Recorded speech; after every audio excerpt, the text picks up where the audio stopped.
Lepanto by G.K. Chesterton. White founts falling in the courts of the sun, and the Soldan of Byzantium is smiling as they run. There is laughter like the fountains in that face of all men feared. It stirs the forest darkness, the darkness of his beard.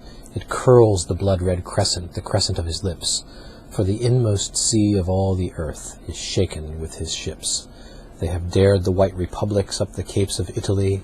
They have dashed the Adriatic round the lion of the sea, and the Pope has cast his arms abroad for agony and loss, and called the kings of Christendom for swords about the cross.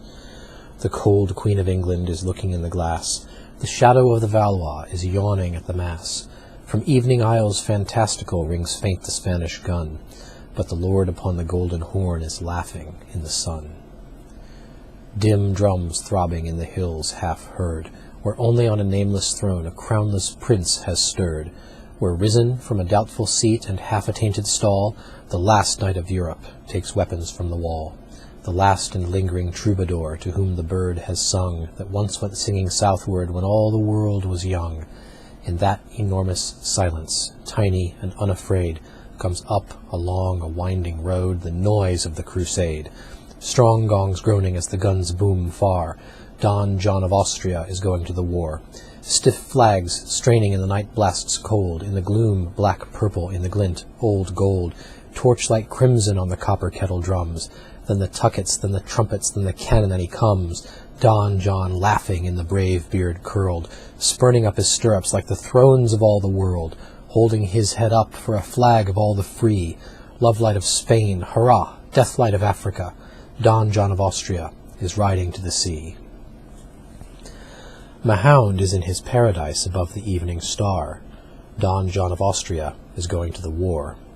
He moves a mighty turban on the timeless Uri's knees, his turban that is woven of the sunset and the seas.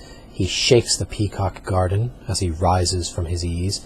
He strides among the treetops and is taller than the trees, and his voice through all the garden is a thunder sent to bring black Azrael and Ariel and Ammon on the wing. Giants and the genii, multiplex of wing and eye, whose strong obedience broke the sky when Solomon was king. They rush in red and purple from the red clouds of the morn, from temples where the yellow gods shut up their eyes in scorn. They rise in green robes, roaring from the green hells of the sea, where fallen skies and evil hues and eyeless creatures be. On them the sea valves cluster and the grey sea forests curl, splashed with a splendid sickness, the sickness of the pearl.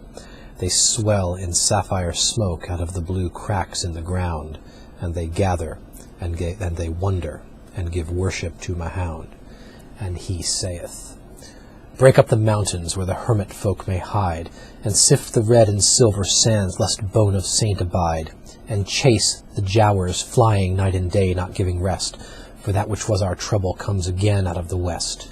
We have set the seal of Solomon on all things under sun, of knowledge and of sorrow and endurance of things done. But a noise is in the mountains, and I know that voice that shook our palaces 400 years ago. It is he that saith not Kismet, it is he that knows not fate. It is Richard, it is Raymond, it is Godfrey at the gate.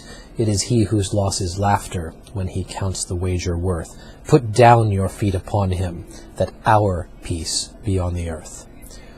For he heard drums groaning, and he heard guns jar. Don John of Austria is going to the war. Sudden and still, hurrah, bolt from Iberia. Don John of Austria is gone by Alcalar.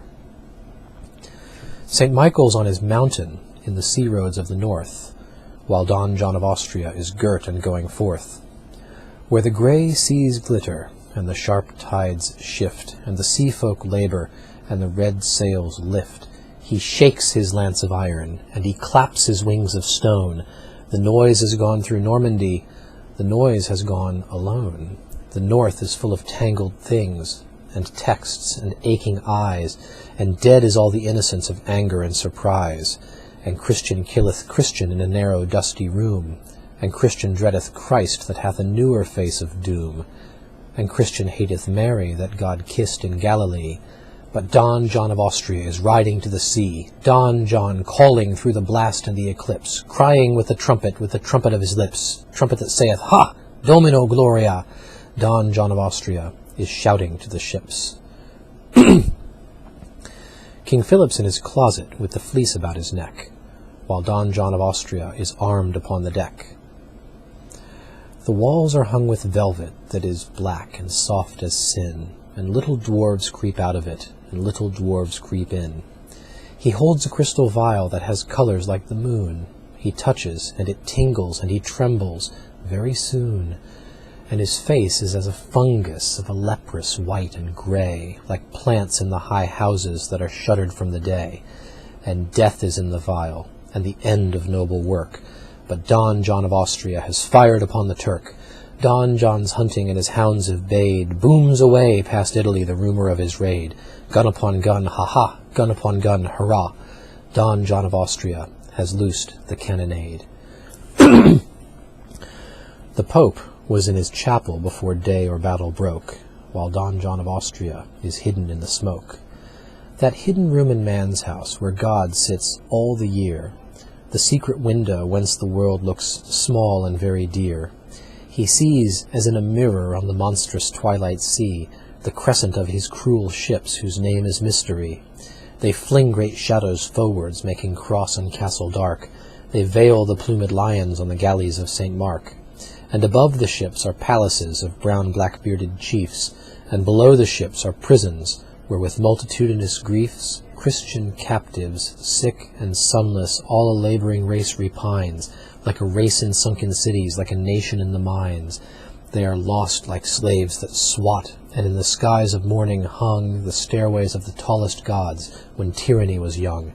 They are countless, voiceless, hopeless, as those fallen are fleeing on before the high king's horses in the granite of Babylon.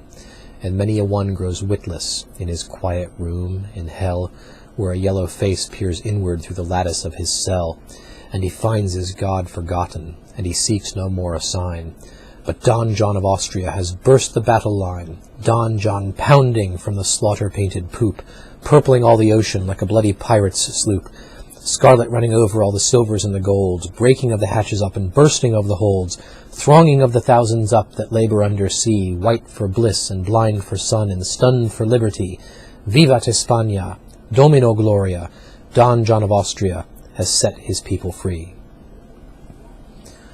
Cervantes, on his galley, sets the sword back in the sheath, while Don John of Austria rides homeward with a wreath. And he sees across a weary land a straggling road in Spain, up which a lean and foolish knight forever rides in vain. And he smiles, but not as sultans smile, and settles back the blade. But Don John of Austria rides home from the crusade.